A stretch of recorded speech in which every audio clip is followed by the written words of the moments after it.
Assalamualaikum. My name is Mehwish Riaz. I am the teacher of Daya Akam School, Ahmedpur campus. आज हम अपने summer vacation के work vacation pack class 4 को discuss करेंगे। हमारा first subject है mathematics. Page number 36। आपके पास alligator spin activity है। आपने यहाँ पर रूल्स दिए हुए 4, उनको फॉलो करना है, इस गेम को प्ले करना है।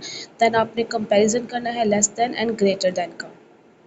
नेक्स्ट आपके पास पेज नंबर 37 असेंडिंग ऑर्डर है। आपके पास नंबर्स दिए हुए हैं अरेंज सीक्वेंस के अंदर, आपने उनको असेंडिंग ऑर्डर में लिखना है, बड़े से छोटे से बड़े की तरफ। नेक्स्ट आपके पास एक्सपेंडेड फॉर्म है। आपके पास नंबर्स दिए हुए हैं, आपने उन नंबर्स की एक्सपेंडेड फॉर्म लिखनी है। देन उसके बाद आपने उन ही नंबर्स को वर्ड्स में लिखना है।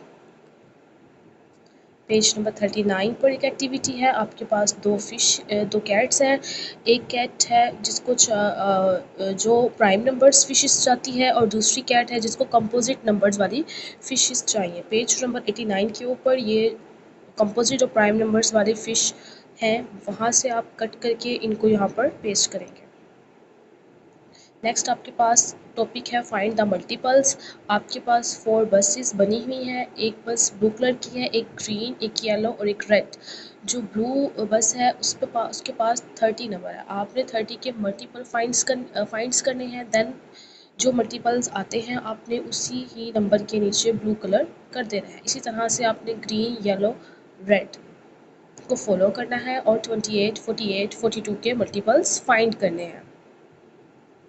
नेक्स्ट आपके पास आ जाता है माई डिवीज़न चेक पॉइंट। आपके पास यहाँ पे डिविजिबिलिटी वाले रूल्स आ जाते हैं, 2 का, 3 का, 5 का एंड 10 का। आपने उन रूल्स को स्टडी करना है और उसके अकॉर्डिंग अपना ये बॉक्स फिल करना है।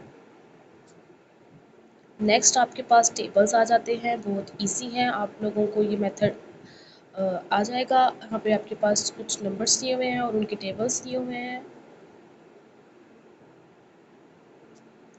नेक्स्ट आपके पास फिर से एक एक्टिविटी आ गई है फ्लड नीड्स।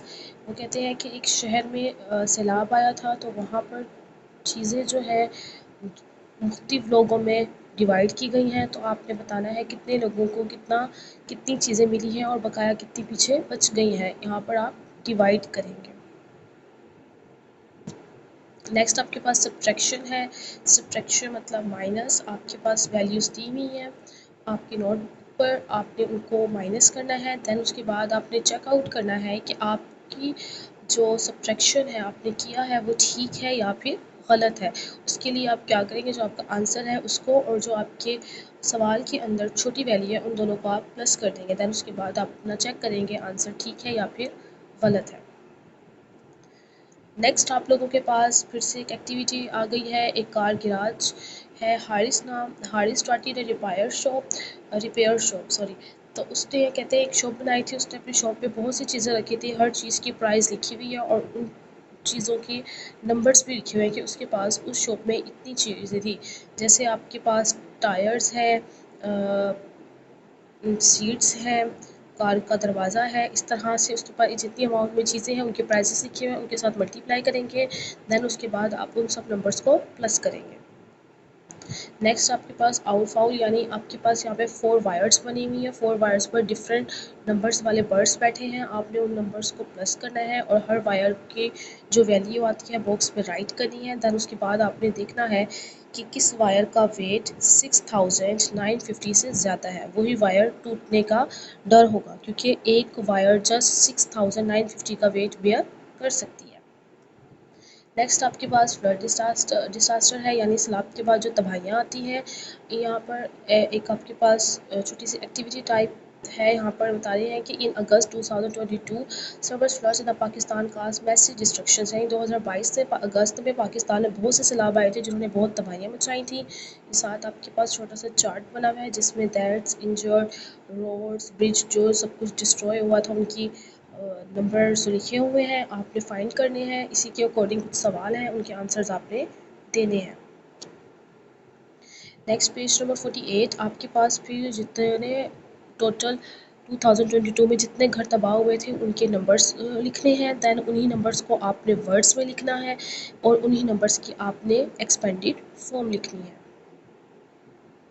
नेक्स्ट आपके पास है डेंगू फीवर आउटब्रेक, यानी जब पाकिस्तान में डेंगू फीवर आया था 2019 में, उसके अकॉर्डिंग डिफरेंट सिटीज़ के बारे में लिखा।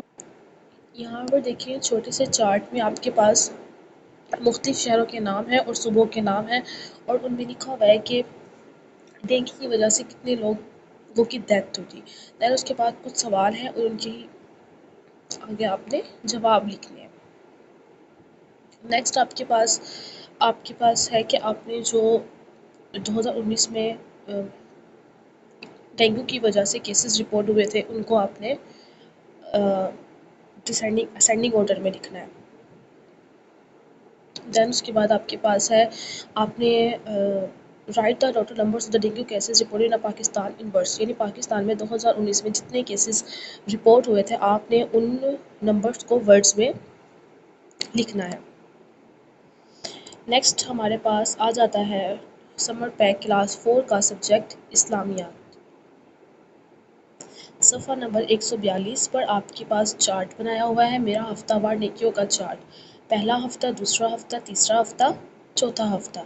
इसमें आपके पास 6 सवाल हैं। मैंने नमाज़ पढ़ी, मैंने कुरान पढ़ा, मैंने सूरत अल-फातिहा की दुआएं की, मैंने सूरत अन-नसर की नसर नमाज में पढ़ी, मैंने मसनून दुआएं पढ़ी, मैंने अच्छे और नेक काम किए। आपने जो डेली किया है आपने बाकायदगी से उस पर, अगर आपने किया है तो बाकायदगी से रंग भरेंगे, अगर आपने कभी कभार किया है तो आप उसमें रंग भरेंगे। बाकायदगी वाले खाने में आप सब्ज़ रंग भरेंगे और कभी कभार वाले में आप सुर्ख रंग भरेंगे। नेक्स्ट आपके पास पेज नंबर 138 पर है फरिश्तों पर ईमान। ये बुक किताब का सबक नंबर 1 है फरिश्तों पर ईमान। आपके पास ऑर्गेनाइज़र बनाया हुआ है, उन्होंने फ़रिश्तों के नाम लिखे हुए हैं। जो 4 मशहूर फ़रिश्ते हैं उनमें से आपने उनके काम बताने हैं कि अल्लाह पाक ने उनके ज़िम्मे क्या काम लगाए हैं। उसके बाद आपके पास है आसमानी किताबों पर ईमान, यानी अल्लाह पाक की तरफ से जो किताबें नाज़िल हुई थी उनके बारे में। अब यहाँ पर आपने ख़ुद लिखना है कि अल्लाह पाक की तरफ से जो आसमानी किताबें नाज़िल हुई थी उनके नाम, और फिर उसके बाद आपने लिखना है कि कौन सी किताब कौन से नबी पर नाज़िल हुई थी। उसके बाद लास्ट में है आपको कुरान मजीद के बारे में जो मालूमात हैं उन्हें नीचे लिखें। कुरान पाक के पारे, कुरान मजीद के कुल रुकू और इसी तरह से सूरतें, सजदे, सब कुछ। आगे आपके पास सवाल नंबर 2 है, कुरान मजीद में अल्लाह ताला ने हिफाजत कुरान के बारे में जो आयत इरशाद फरमाई है उसे खूबसूरत अंदाज में वमा तर्जमा लिखें। आप पहले अरबी लिखेंगे, अल्लाह ताला का इरशाद है, फिर उसके बाद आप उसका तर्जमा लिखेंगे। आगे आपके पास है रोज़ा। रोज़े को अरबी ज़ुबान में सोम कहते हैं। इसी तरह से इसको अच्छे से पढ़ें और फिर उसके बाद आपने रोज़े के 5 फ़ायदे लिखने हैं। आगे आपके पास है दुराई का सफ़र। कहते हैं कि सबक नंबर 1 में से कोई भी अपनी मर्ज़ी का सवाल चुने और उसका मुख्तसर जवाब लिखे। फिर उसके बाद है सबक नंबर 2 में से एक सवाल चुने और उसका तफसीली जवाब लिखें।